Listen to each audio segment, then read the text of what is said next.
and welcome to another SonicLAB. Today we're looking at the new PWM Malevolent, which is from Paul Whittington Music, hence the PWM, and Future Sound Systems, Finlay Shakespeare. Now, these two guys both have quite a lot of experience in terms of manufacturing. They haven't done something like this before. Paul Whittington Music has a lot of history making stuff for other people. Like a lot of boutique manufacturers at the moment, they kind of broke out and decided they want to make their own thing, stop working for the man. I paraphrase, obviously. But how could I not review something that is made by somebody called PWM? So what is the Malevolent? Malevolent is a small keyboard, modular synthesizer with pre-routing, but essentially it's a modular synth. It's also got these, and I'm not sure why, I like it, these kind of clip-on sides, which you can just clip on. I'm assuming there may be other sides available at some point which you could use for your own, do your own thing. I don't know, but I mean, it's worth mentioning here. So essentially what we have, this is an analog synthesizer, two VCOs, VCA mixer, multi-mode VCF, which defaults to low pass, but we've got band pass and high pass outputs, two envelopes, ADSR style, one LFO, obviously a MIDI CV output, arpeggiator, and a separate vibrato LFO, and drive, lots and lots of drive. That's the one thing about this synth. If you're looking for something polite, clean, sparkly, this probably isn't going to be the one for you. Anyway, let's get on and I'll show you what I mean. Just before we get on to that, I want to let you know about our Patreon. Not only will you be getting our ad-free everything that we post, we also got exclusive video content, there's Sonic Talk pre-show, there are a bunch of samples up there, and not only that, we're trailing a new thing, which is additional content to support our reviews. In fact, for this, we've got a great chat with Finlay Shakespeare, who is from Future Sound Systems, who's behind the design of this synth. We have a chat with him about a lot of the stuff that went on behind the scenes and just kind of design philosophies. But that's a new thing that we're going to be doing for our reviews as well. So if you want to leave questions about this or any other review that's upcoming, we can then make an exclusive video for our Patreoners as a new thing going forward. Anyway, just wanted to let you know about that. So you'll have to excuse me, you may be able to hear some air conditioning creeping in here, but once again, it's baking hot. But here we have the front panel, two VCOs, these are proper VCOs. I'm going to take the individual outs on here just to demonstrate the wave shape. So we'll start with the triangle, the sawtooth, but you can switch them all in various combinations. There's no blend, but you can actually add them all together. So we'll start with the sawtooth. We've got shape modulation.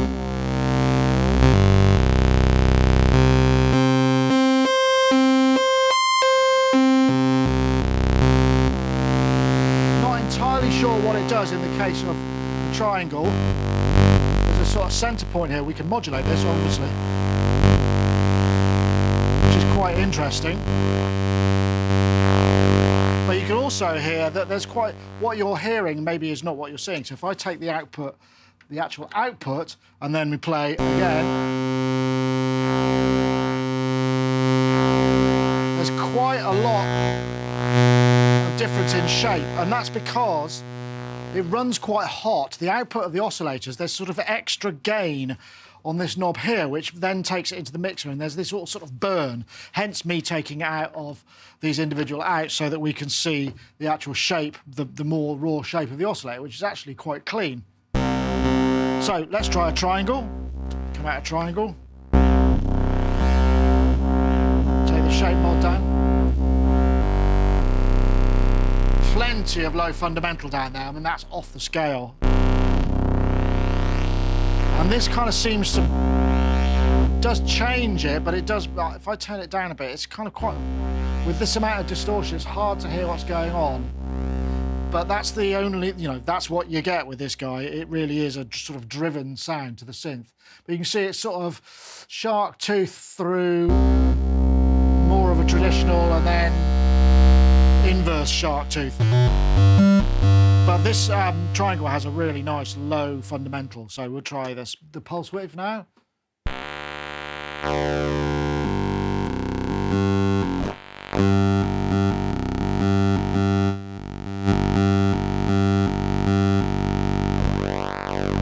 which sounds not all that squarey, actually. It sounds quite almost sawtooth, but we do get this, you know, we can modulate the pulse width, which obviously on a synth called PWM, it makes me happy. One trick though, I mean, you do get 5 or 6 octaves out of this, and if you are running into scaling issues, there's this quite handy tuning process. What you do, I'll just take the release down on this. You press and hold the vibrato button down here.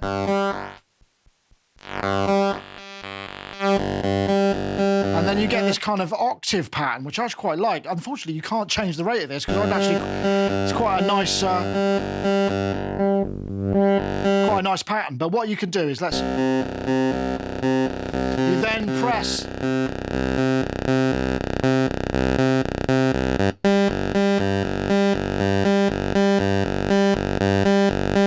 You press the octave plus or minus buttons, and that kind of scales, and that's held with power off, so that's quite handy. The 2 oscillators are identical, 2 VCOs. We've also got, as well as the individual outs, we've got octave in, which is normalised from the key input, LFO triangle to the shape, envelope 1, FM 1, LFO triangle, and these are identical. Then we come on to the mixer. We've got a noise level,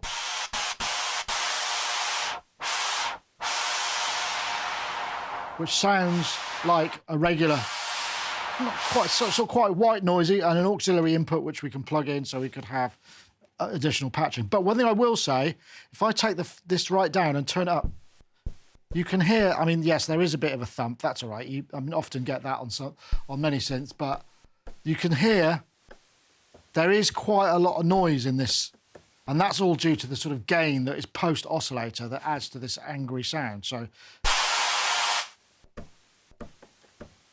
it's not bleed. So let's take a couple of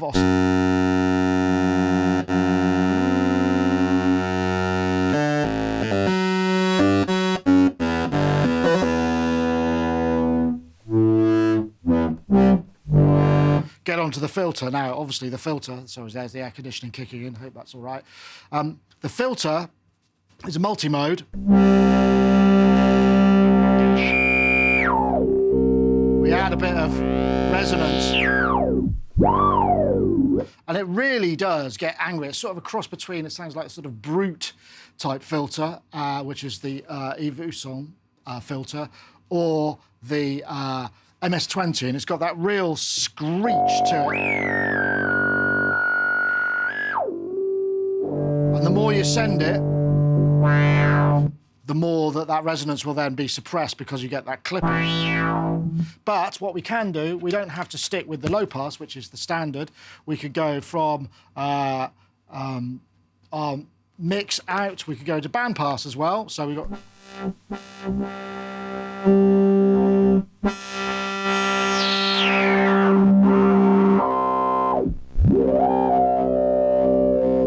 And it's got those nice, if I stick a bit of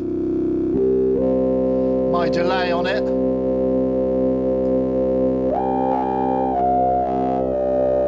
lovely organic, dare I say it, sing-song harmonics. Yes, I'm gonna say it, sing-song harmonics, even if they are a little on the angry side. And we've also got a high pass.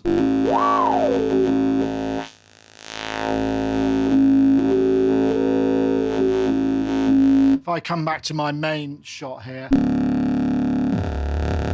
you can see we can really pluck out those massive low harmonics as well, which is always handy to have for that extra sub if you need it. So probably the thing to do is I'm going to throw a few more patches together and just sort of play some of the things that you know that we can hear. We can check out the envelopes, we can check out the oscillators, and just see what happens. Oh, before I do, actually, I should mention that we've also on the VCA here we've got this drive circuit. As if there wasn't enough, if we take a sound, let's do a triangle because we can hear the clipping a bit more easily on that. So if I think, well, that's nice and buzzy, but I need more, I've actually got a drive circuit here, which I can really...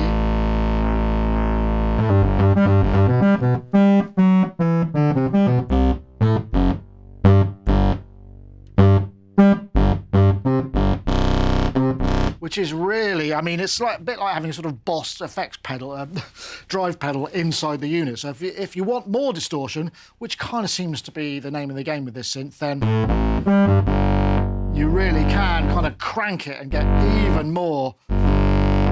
What's it like on a square? Yeah, I mean, you can get even more should you need it. Okay, here's a nice one. I've got a little bit of delay on the zoom here, and I'm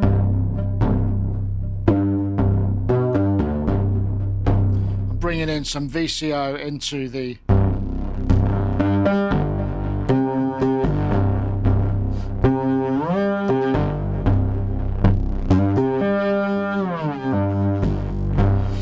This brings up some interesting thing about the joystick, because the joystick has this sort of performance mode. When not the vibrato is fixed, we've got pitch, hold, but when we push it forward, we're introducing legato portamento because there's no front panel control of it. But if we go into vibrato mode, we're bringing in the vibrato, which is a separate sort of, I guess it must be a digital LFO, which the speed is on this axis and the depth is on this axis, so you can go.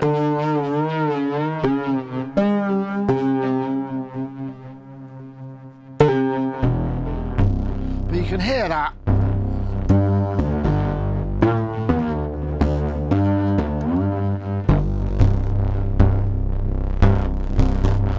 What's interesting is if you mod the shape of the audio rate that's going into here.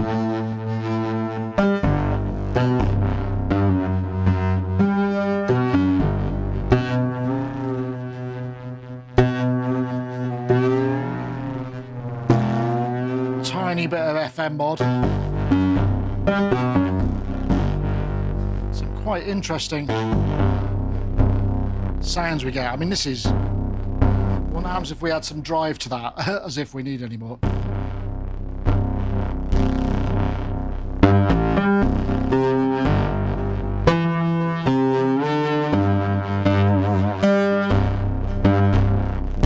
That's tasty, isn't it? One thing I would have said about this vibrato and portamento thing, I mean, maybe for me, the idea behind it is to sort of create a playable instrument, to sort of give it a technique that you need, you know, that you would master to get that kind of expression out of it. And I have to say, I think what would make more sense for me, because it's quite fiddly to press and not press the button, is to have this direction would have been vibrato, and maybe this direction, you'd have a mode which didn't go into hold, would be portamento, because then I could do the whole thing from the same joystick without having to press this button. I don't know if that's a firmware thing, but it just feels like from a performance point of view that would make more sense to me as a player, because otherwise I've got to think about what two fingers are doing, whereas I could just be using a single kind of joystick vibe. Anyway, just thought it was worth mentioning. Nice sound though. And also you're hearing quite a lot. If I take this down,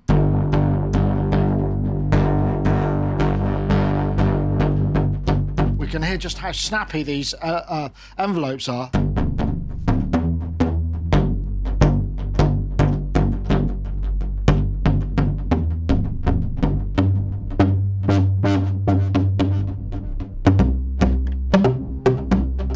Let's take the delay off there.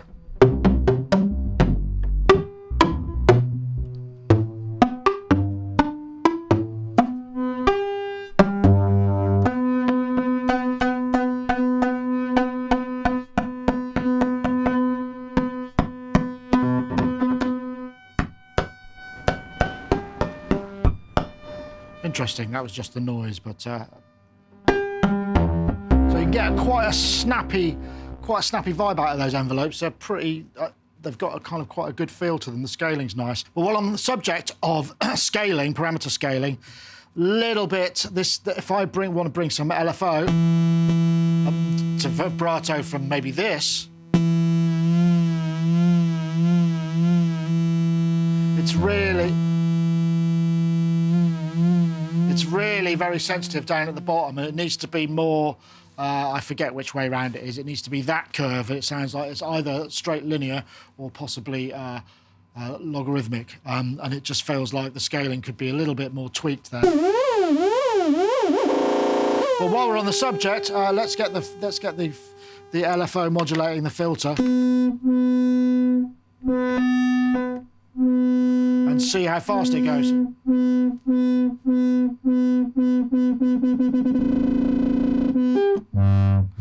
Not fully in audio rates, and there's no retrig mode, but we can take, if we wanted to go, say, square out of here into the filter instead, or just long enough.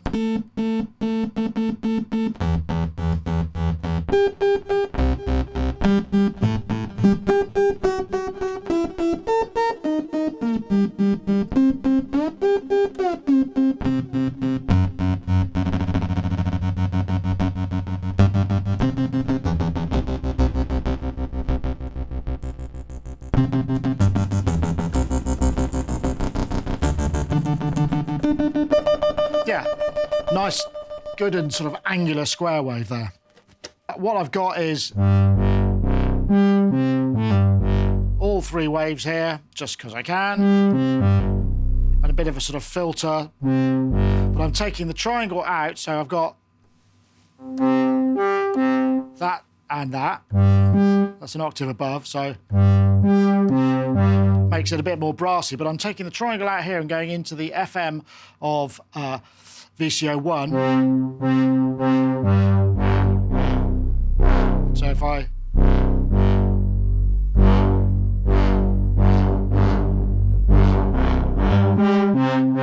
very small amount, and then I'm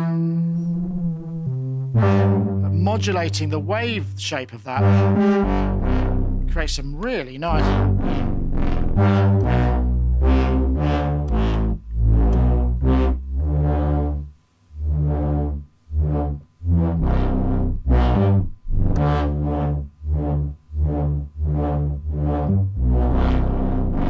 Again, using the drive, it's again, it's a dirty but really rich and massive sound. If I took my reverb on here and get going again.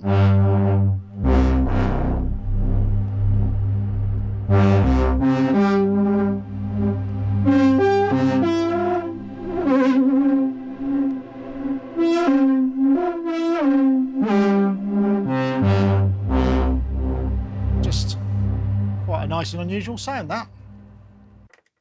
Okay, here's a really simple sound. I've got a bit of drive, but this kind of maybe indicates the sort of sonic territory that this thing can get into. So you might recognize this. I'm going bandpass into the bandpass filter and just velocity into this guy. And it's a square wave and a triangle wave.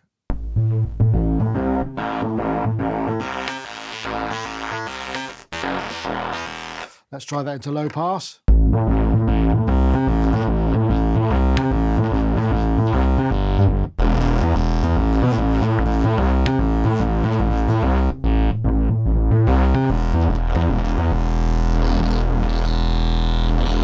That's the sort of sound that this thing really excels at, and that bottom end is monster. Obviously got the trusty zoom with a bit of reverb on it. Very snappy, but what I'm going to do, I've taken the velocity output from the MIDI CV interface, and I'm going into the FM2 of the filter, so that gives me some velocity sensitivity.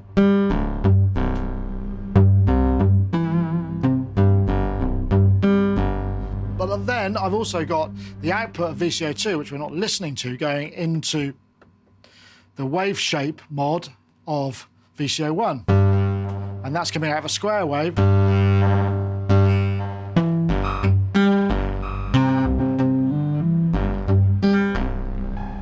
I can bring in some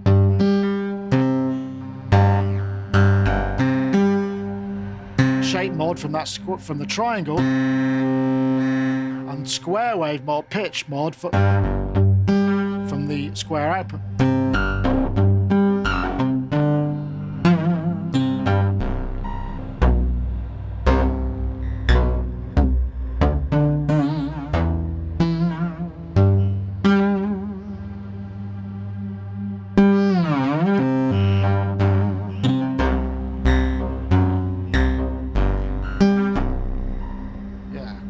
That's quite nice. There's a bit of drive. What I'm trying to add a bit more drive to that.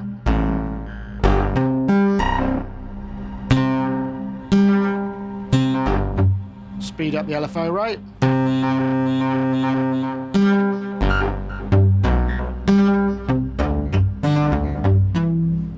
What have we go? Really full on the drop. That's a bit too much, but some nice sweet spots in there.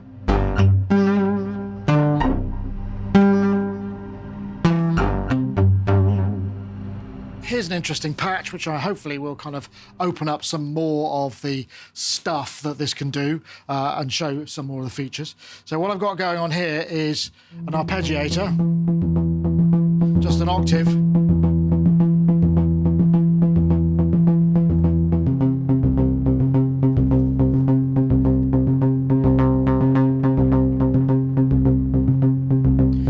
What's interesting about this is there's quite a lot of stuff going on. So what, if I just turn it down, what I've actually got is I've got the LFO square out going into the sync in on the back, then on the sync out, which is a clock out, I'm triggering envelope 1. I'm also triggering envelope 2 from the key gate, and then over here, because these are in sync, this is driving the master tempo, but this is a division of that tempo. So effectively, I'm getting these two separate kind of triggers. I've got a little bit of effects on it, yeah.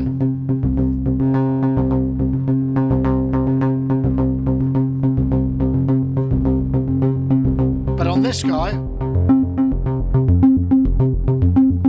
I'm also driving the square wave pitch mod, so it's going this kind of modulation at the same tempo as that. And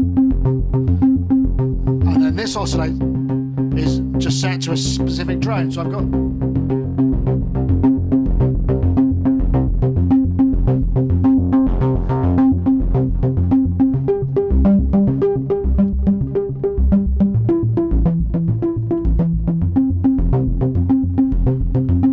resonance. Let's take the drive down. Needs the drive really to bring this to life.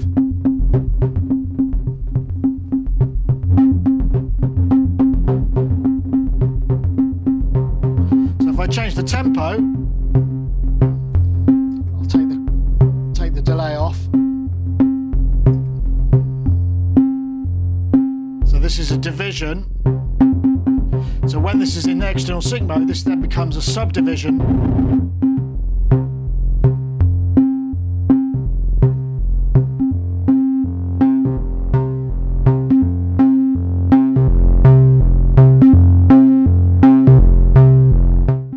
Okay, here's another patch. I'm well aware that a lot of the stuff that I've been doing has been kind of low and growly and driven. But that's kind of where this synth gravitates you towards, or certainly me. I mean, I'm sure there are other people who will get other stuff out of it. But here's something that's got a bit of high end, so a little bit of plinky plonky. What I've got is velocity coming out into the LFO triangle input of the filter. So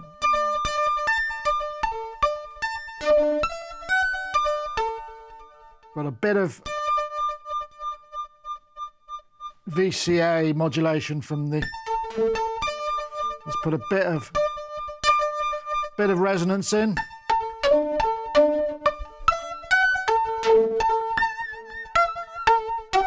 A little bit of delay on it, admittedly, but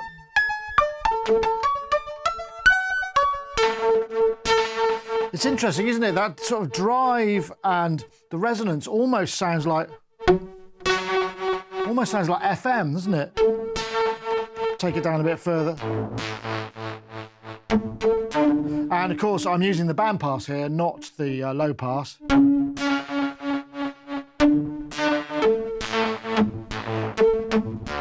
So anyway, it's kind of interesting. So what do I think about the Malevolent? Well, I think it's definitely got its own character, and it's unashamedly that. It's not trying to sound like anything else, as far as I can tell. I mean, I can't think of anything that sounds like this. And it also has, you know, it takes you in a certain direction. I would like to have seen maybe sample and hold output. Also, I would like to maybe seen a way to have a gain switching so that we didn't have to have all that gain if we didn't want to, because it is quite hard to get something completely clean without introducing the noise because of the way that the gain structure is. But I suppose that is down to the character of the whole kind of shooting match. Future Sound systems are well known for the kind of aggressive in-your-face sound, and that's kind of what we've got on a keyboard. So, I mean, ultimately, it's up to you if this is the sort of sound that you're after. But I think for a first synth, it's actually not a bad effort at all, and I'm looking forward to more stuff from them. You can buy this now. I think I've seen it on the street for around about £425 UK, so it's not the cheapest, but considering they're a small manufacturer, they've done pretty well to keep the price down that low. And obviously, you know, what with the way that the prices are going, I mean, hopefully that'll be fixed for a certain amount of time. I mean, it's just a fact of life at the moment that all hardware is getting more expensive, and that's not really down to any one manufacturer. That's a global issue. But that's it for now. Thank you very much for watching. Again, if you're interested in joining us on Patreon, there will be some extra video content to go along with this because we were asking for comments from our patrons. If you want to join in that, join us over at Patreon. But that's it for now. Thank you very much for watching. That was the PWM Malevolent. See you next time.